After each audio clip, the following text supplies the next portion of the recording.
Good evening, my name is Sylvia Delgado and I'm doing my video forum number 2 on ethical violations and board discipline.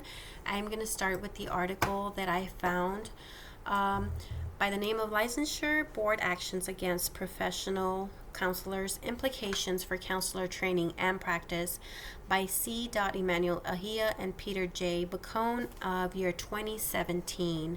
In this article, there was a study done on ethical violations that a counselor may commit, and in this study there was 30 categories of violations that were identified from the years 2019 to the years 2013. Across the 28 states surveyed, there were 999 violations that resulted in disciplinary actions against professional counselors. The most frequently observed violation was failure to meet continuing education requirements. The second most frequently observed violation would have to do with dual relationships, which was unprofessional conduct, and professional misrepresentation would be a third one. Going from that, I'm going down. I am from Washington State, so I was looking up the Washington State Department of Health, trying to find disciplinary actions against counselors here in my state. It was really hard to find anything that gave me quite any detail on it. Basically they would just give me the name, and it didn't really tell me much detail on what they were disciplined in or the action.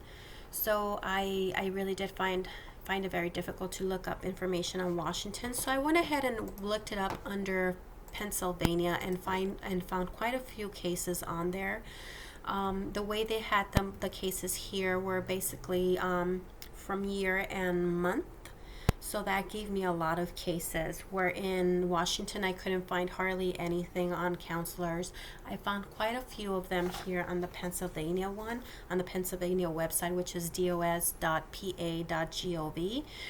And I was able to find under Pennsylvania's Board of Social Workers, Marriage and Family Therapists, and Professional Counselors, most of these cases had to do with confidentiality, failure to, maintain confidentiality.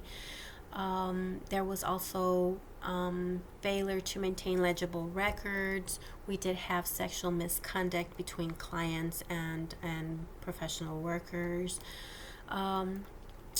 We also had what I was looking at, I saw a lot of moral turpitude in the courts. Moral turpitude didn't really give me much detail on those, but it did say moral turpitude, and it's just a felony or crime of moral turpitude. That was it. It gave me the counselor's name and the number, license number. So one case that I decided to go under was Blair County. It gave me the counselor's name, the license number, and it was in Blair County, which was in Pennsylvania.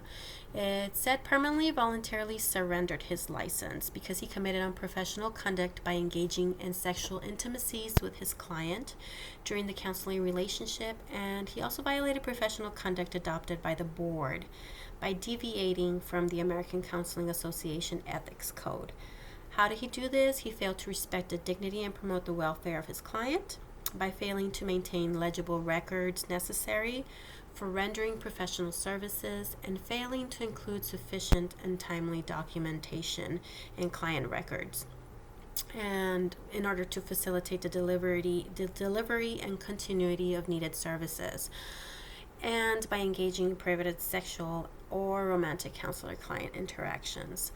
So as we can see, the ACA Code of Ethics that were violated here were A.5a, sexual and or romantic relationships are prohibited, and also B.6.a, creating and maintaining records and documentation, where counselors create and maintain records and documentation necessary for rendering professional services, like it was stated here. One question that I had, what was the outcome of the board discipline? Well, he surrendered his license. So it said that the counselor surrendered his own license because he committed unprofessional conduct. So he permanently, voluntarily surrendered his license. One question that I would have here is just for us to study this a little bit more. I know that I have to study a little bit more on clients' confidentiality, what would be there, and how not to violate them. Thank you very much. Have a good night.